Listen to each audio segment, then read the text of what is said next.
Good morning. It's raining, so we're stuck under the rock shelter this morning. This is a piece of Indiana hornstone. I'm going to knock a small spall off and then try to work on a small project with the hammerstones and the punch and slow down. If people are wanting to transition to using smaller punches, I think it's good if they work small and then they can scale up. So I don't know if I've done that before, and I'm going to now. So this is too big a hammerstone really, but I think I need to catch this. I don't need a large spall, and there's going to be cortex on this side, but let's just see what we do here. Oops, I had it a little thin. This is going to be a good one. Oops, no it's not. There.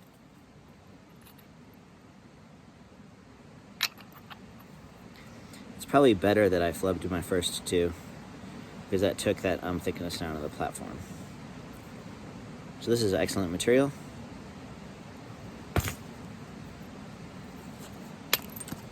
Now I had selected smaller hammerstones, and this is a little bit bigger, so I need to find a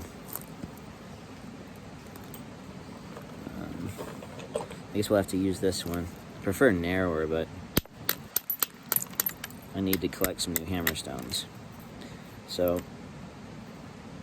I'm going to be pretty liberal in just trimming this down. See how my fingers are underneath the edge? I see a lot of people use hammerstones and they back off and they're striking in too far into the edge and their fingers are too far back. So if you're worried about cutting yourself, you just have to put a glove on. Because sometimes when you don't abrade, all that finger support really helps.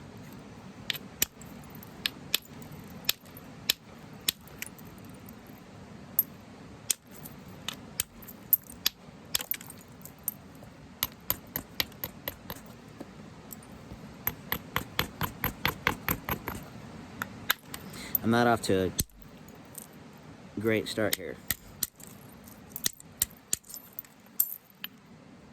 Got a little crack coming off that edge. This will chip out.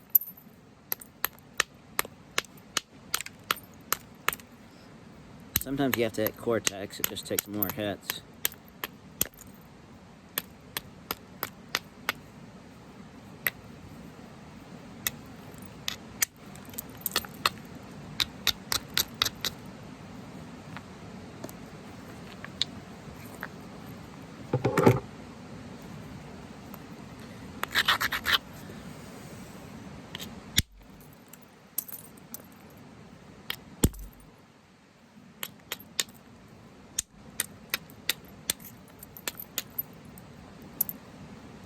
I'm gonna chip this cortex off.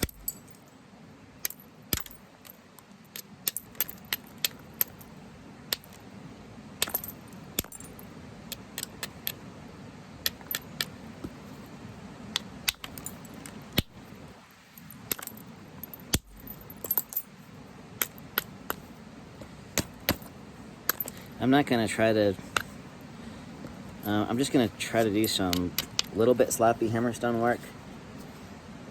Because I'm not too concerned about maximizing all the size of this, and I don't want to make the hammerstone work appear more arduous than it is, because if you're willing to sacrifice a little early on, and these hammerstones can be pretty easy. That's cortex, but I'm trying to support it flat, fingers on the edge. Crushed my cortex.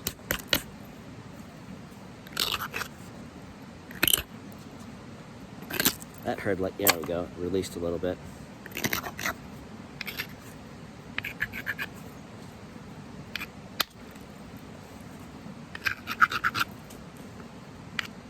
Once we get this cortex off, we'll have a little easier time.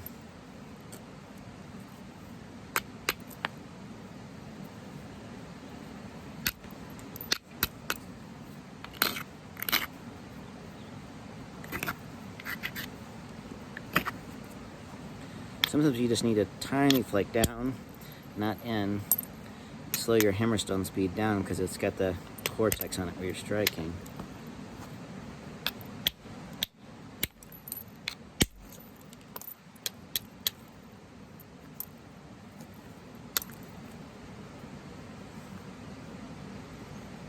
to bring this down a little bit through the, so we can not be too high on the edge when we strike.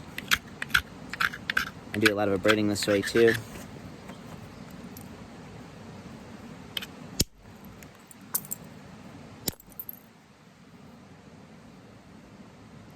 Maybe it's a good spot here.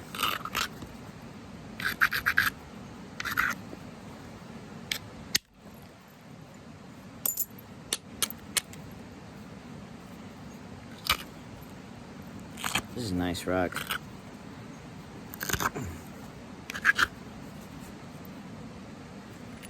See this little bump right here? I want to make a platform here, but I've got this little high area in my way, so I just need to get rid of that. And this is just to be a little flake. We have a little thickness here. If you try to minimize your strikes with a hammerstone, it's helpful. That way you're not chasing small scoopy flakes all around.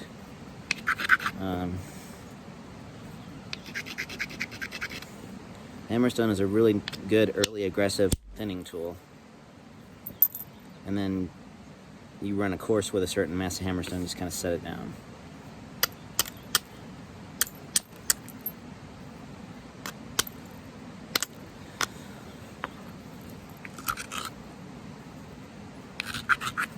I've got this cortex here, and this is too flat. That's a nice angle to strike in. If we had a whole bunch more mass here, then we could just remove that cortex and come back. But obviously, this side is already super flat.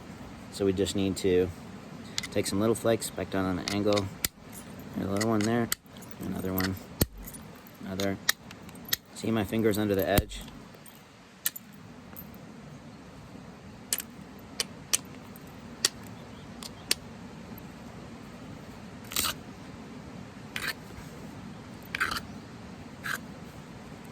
Tiny ridge.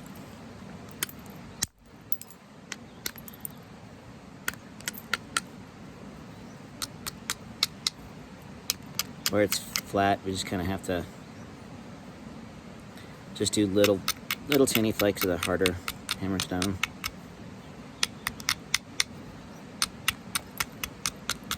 There we go.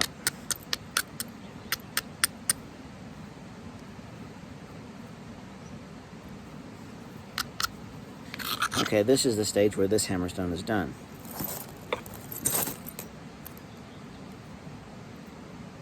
I was going to start with a smaller piece, but we'll just continue with this.